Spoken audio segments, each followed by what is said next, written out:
Hello, everyone. This is Siobhan O'Brien doing my monologue corner. It's been a couple of days since I've done this. I don't know. My computer is being very slow and weird, so hopefully this is going live. I've been kind of busy. Hello. It's Siobhan O'Brien with my monologue corner. It's been a couple of days since I did a video. I've been really busy.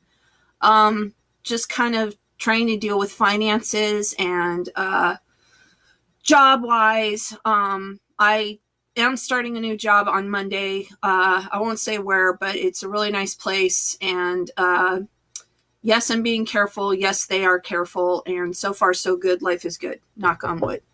The other day, we did get a stimulus package. So spent most of the day paying bills and just trying to see what we needed to pay. And I went through a bunch of bills that I owe and I made partial payments. I couldn't pay everything. And it was actually nice to order pizza for more than a month. So anyway, without further ado, I've been looking for monologues. I found a few. Some were a little depressing. But I found two that I really like. Now, this is kind of a serious play, but I've always wanted to be in this play, and I can sort of relate to it because it's about a person who has cancer. It's a play called Wit. I'm sure a lot of people have heard of it before. It's a Pulitzer Prize winning play. I believe it won back in 99 or 2000. I know actress Judith Light played her on Broadway. And in the movie, Emma Thompson did it. I like Emma Thompson. Sometimes she's a little too much Emma Thompson, but that's just me. I'm not trying to bash her or anything, so forgive me. It's about a woman who is a scholar. She is a professor of 17th century poetry. Her specialty is John Donne. Has a great opening monologue. It's kind of the setup for the play, but it's a really wonderful play. It kind of shows you what someone can go through if they have really terminal cancer, how they're treated by the doctors and nurses, and what this woman's journey is about. And it's a great play. So I'll read her name is Vivian Baring. It says here, Vivian walks onto the empty stage with her IV pole. She's 50, tall and thin, barefoot and completely bald, which I can relate to. She wears two hospital gowns, one tied in the front and one tied in the back, and a baseball cap, and a hospital ID bracelet. The house lights are half strength. Vivian looks out into the audience, sizing them up. Hi, how are you today? How are you feeling today? Great, that's just great. This is not my standard greeting, I assure you. I tend towards something from a little more formal, a little less inquisitive, such as, hello. But it's the standard greeting here. There is some debate as to the correct response to this salutation. One should reply, I feel good, using feel as a compulative to the link of the subject I, to its subjective complement good, or I feel well, modifying with an adverb the subject state of being. I don't know. I am a professor of 17th century poetry, specializing in the holy sonnets of John Donne. So I just say, fine. Of course, it's not very often that I do feel fine. I've been asked, how are you feeling today? Well, I was throwing up in a plastic wash basin.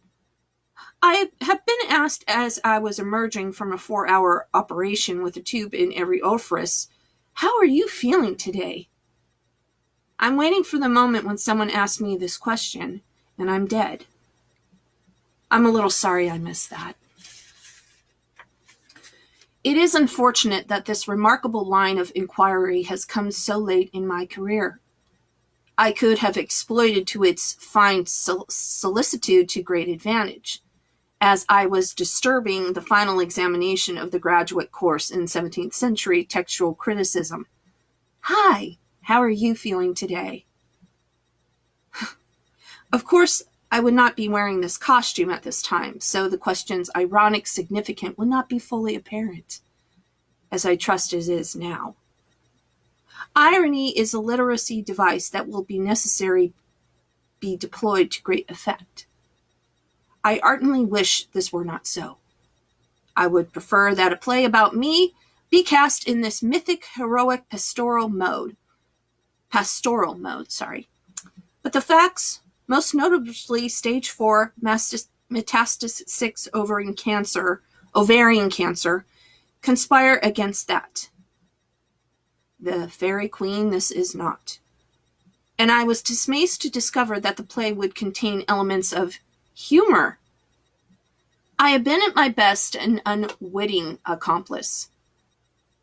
It's not my intention to give away the plot, but I think I die at the end. They've given me less than 2 hours. If I were poetically inclined, I might employ a thread-based metaphor. The sands of time slipping through the hourglass.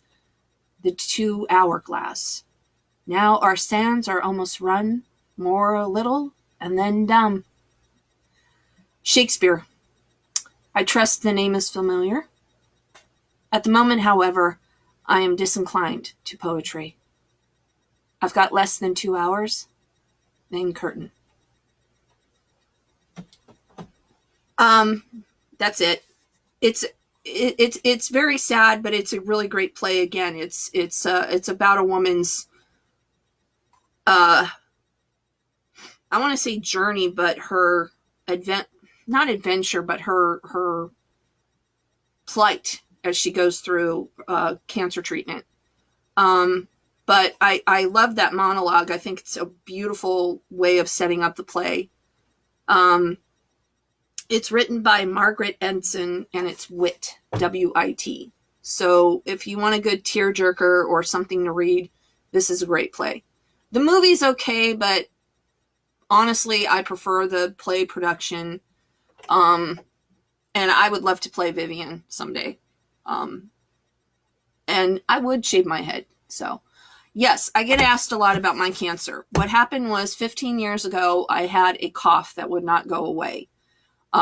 It was affecting me sleeping at night, and it would just, I couldn't breathe. I would start choking. I thought maybe I had the flu or some kind of bug, but it lasted for a month.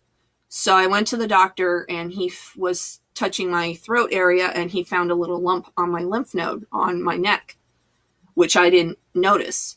I had lost some weight. I would say I lost about 20 pounds in 1 month. At that time, I was very stressed. I had a job that I couldn't stand, and I just had a lot of personal stuff going on. So the last thing I was thinking about was my health. So I did go to the doctor. They did a biopsy on me, and I was diagnosed Hodgkin's lymphoma stage 2B, which means it's borderline of getting bad. But since I was young and other than the cancer, I was in very good health. Yes, I was scared. Yes, I thought I was going to die. Yes, I thought that was the end. Yes, I did think about hurting myself because I didn't want to go through treatment. It was a really hard time. But with the love of my family and people helping me out, I went to a wonderful oncologist, and their nurses were saints. They were wonderful to me. I went through 10 rounds, 12 rounds of chemo for 10 months. I never got sick. They gave me pre-nausea medicine. And the first round, it was hard because I was really tired and weak. I felt sick, but I didn't get sick. So anyway, I did go through chemo, lost my hair, lost a lot of weight. I had to watch what I ate. I didn't go out very much, but I kept myself busy. I didn't work. I was on disability for almost a year. And then finally, when they declared me cancer-free, I started getting better. My hair grew back. My appetite came back, and I'm a little overweight now, but I'm working on it.